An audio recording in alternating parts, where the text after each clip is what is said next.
से अपनी पढ़ाई में 100% एकाग्रता प्राप्त करें।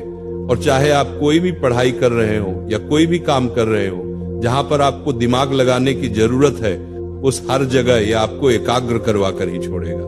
बस शर्त एक है कि इसको बहुत ही बारीकी से समझने की जरूरत है। इसमें ऐसी बहुत सारी बातें हैं जिनको आपको बारीकी से समझना है। तो मेरी आपसे विनती है कि मेरा एक एक शब्द अंत तक सुनते रहें। तो बात करते हैं एकाग्रता की। एकाग्रता क्या है? कल्पना कीजिए कि आपके पास एक टॉर्च है। एकाग्रता बिल्कुल उसी टॉर्च की रोशनी की तरह है। जब आप पढ़ाई करते हैं तो आपका दिमाग वो टॉर्च है। एकाग्रता का मतलब है कि आप अपनी टॉर्च की पूरी रोशनी यानी आपका पूरा ध्यान सिर्फ एक ही जगह यानी आपकी किताब या काम पर डाल रहे हैं। जब आपकी टॉर्च की रोशनी एक ही जगह पड़ती है तो वो चीज एकदम साफ साफ और चमकदार दिखती है। इसी तरह जब आप एकाग्र होते हैं तो आपको अपना काम पढ़ाई बहुत अच्छे से समझ आता है और आप उसे ठीक से कर पाते हैं। आपका लक्ष्य क्या है? अपनी टॉर्च की रोशनी को भटकने न देना। दूसरी कारण एकाग्रता का दुश्मन ध्यान भंग है।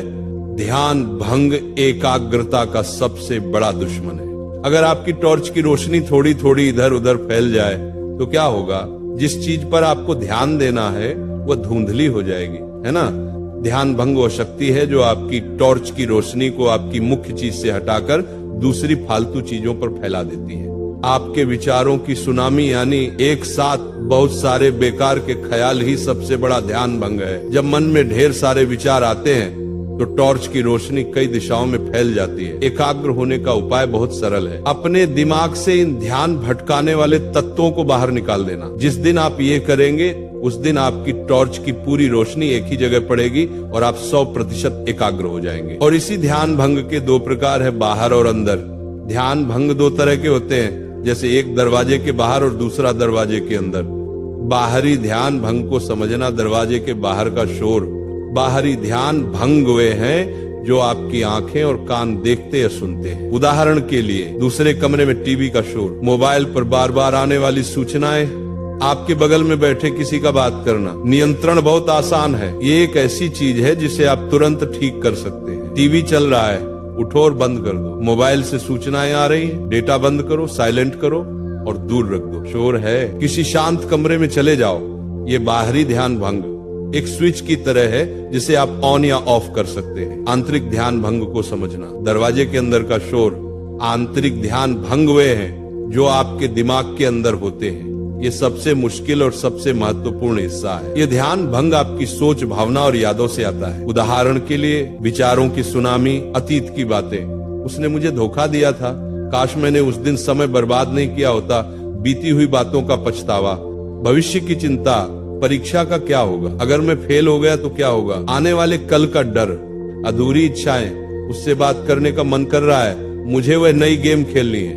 मन की भटकन, बैठे बैठे सपने देखना और ख्याली पुलाव बनाना, ये आपकी विचारों की सुनामी है।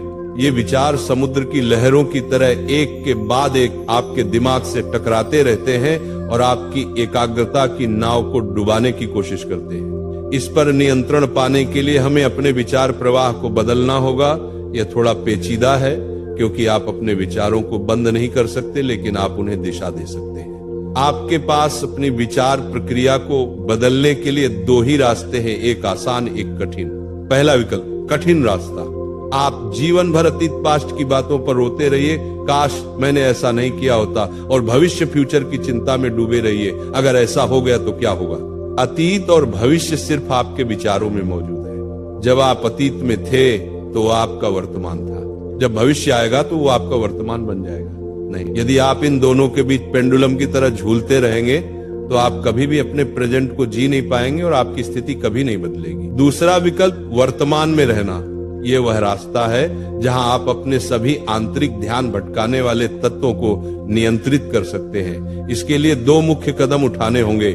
पहला कदम, अपने विचारों को अतीत और भविष्य से हटाना। भविष्य के ध्यान भंग को रोकें, कर्म का सिद्धांत समझें। आपकी जिंदगी में आज जो भी अशांति, चिंता या ध्यान भंग है वह आपके पिछले कर्मों का परिणाम है।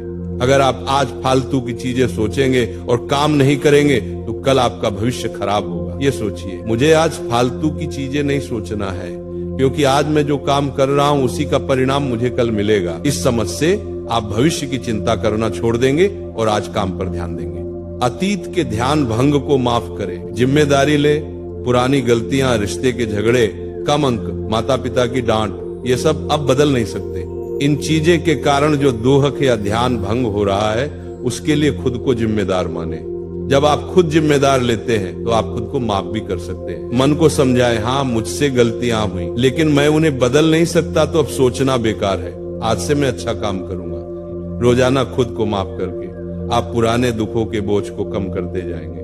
दूसरा कदम, एकाग्रता की शुरुआत। एक बार जब आप आंतरिक ध्यान भंग को कम कर लेते हैं तो आपका दिमाग शांत हो जाता है। अब एकाग्रता लागू करना आसान है। निश्चय करें, आज मैं जो भी काम करूंगा उसका परिणाम अच्छा ही आएगा, इसलिए मैं अपनी पूरी विचार प्रणाली केवल और केवल अपने काम पढ़ाई में लगाऊंगा। लत को पहचाने और रोकें। किसी भी छोटी सी चीज को ध्यान भंग बनने की पहली संभावना पर ही रोक दें। याद रखें, ध्यान भटकाने वाली चीजें जैसे सोशल मीडिया, फालतू गपशप की लत लगना बहुत गंदी बात है। सिवाय मेहनत की लत के ख्याली पुलाव से बचें। ऐसी चीजों के बारे में सोचने से कोई फायदा नहीं जिन्हें आप वास्तव में बदल नहीं सकते, जैसे काश उसने ऐसा नहीं किया होता। ये केवल